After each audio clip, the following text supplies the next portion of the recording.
度固被认证为大修行者的转世。尊贵的第25世占度固仁波切的第10世转世是百折不挠的大威德英雄热罗多杰扎一师。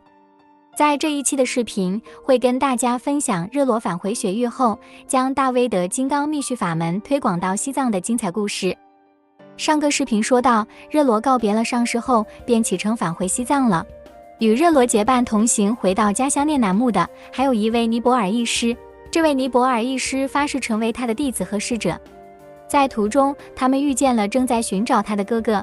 热罗的家乡聂南木，有人造谣说，热罗去尼泊尔求法时被邪教士咒死了，因此他决定去尼泊尔寻找他的弟弟。碰巧在途中正好遇到了热罗。在听说了热罗的经历和所接受的教诲后，他受到深刻的启发，便请求弟弟给他传法。他献上了身上的金子，成为了热罗的弟子。热罗也满足了其兄长的要求。经过修炼后，他的哥哥后来亲见了大威德现身，获得了成就。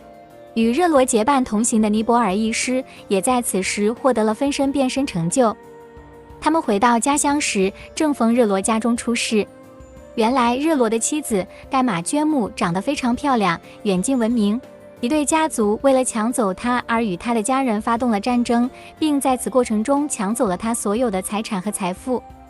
他们还毒打了他的父母亲，并俘虏了他的几个哥哥。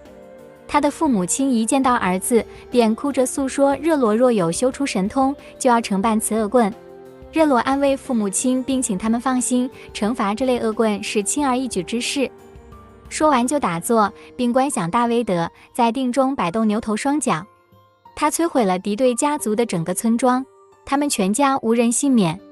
热罗将他们的灵魂都送上了文殊净土。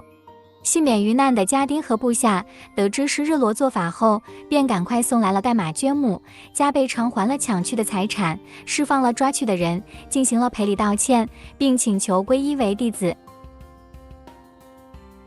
返回西藏后，热罗开始弘扬大威德密续教法，但却遭到了反对，因为许多人无法接受一个拥有动物头像的本尊，他们认为这一定是某种非清净的修持。有些人甚至说他在传播一种将导致所有西藏人下地狱的外道教法。另一些人则质疑其上师的资格，并使用巫术来对付他。其中一位喇嘛是昆氏迦洛追，他是萨迦派昆家族的族长，也是央达黑乳嘎和金刚诀传承的持有人。随着热罗的名气越来越大，昆氏迦洛追觉得热罗威胁到了他的地位。他指责热罗传播一种非佛教教义，一种会导致所有西藏人下地狱的教义。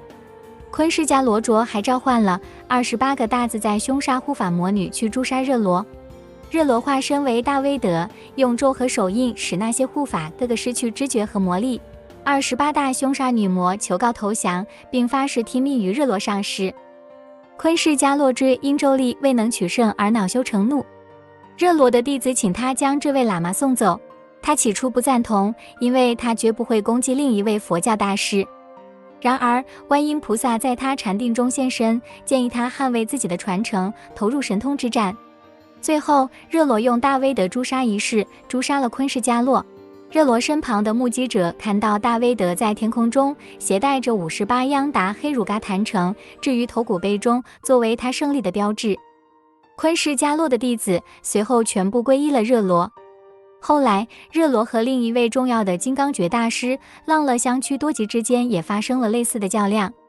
话说热罗前去拜见浪勒，但浪勒很快就将热罗斥为邪教徒，不愿和他这种人打交道，于是两人就此斗起反来。浪勒做金刚诀阵法击败了热罗，他的弟子们也被突然飞来的无数金刚诀杀死了。斗法失败后，热罗费尽心思思考对策。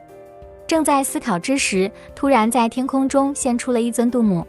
度母对热罗说道，他必须再次去尼泊尔求法，并寻求巴若和其他尼泊尔大师的进一步指导。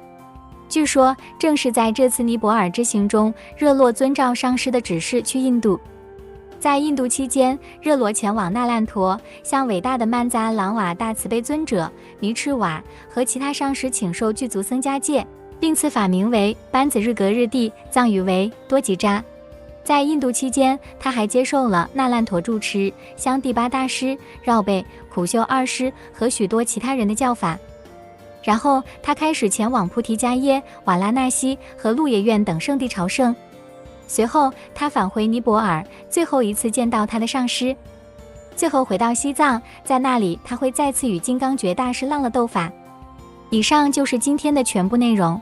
下一期的视频会接着跟大家分享热罗因陷入各种冲突而被迫捍卫自己的传承。据说在多场大师之间的神通斗法中，共有13名喇嘛被诛杀。最后，愿将这段影片的功德回向给所有的母亲众生，愿一切母亲众生离苦得乐。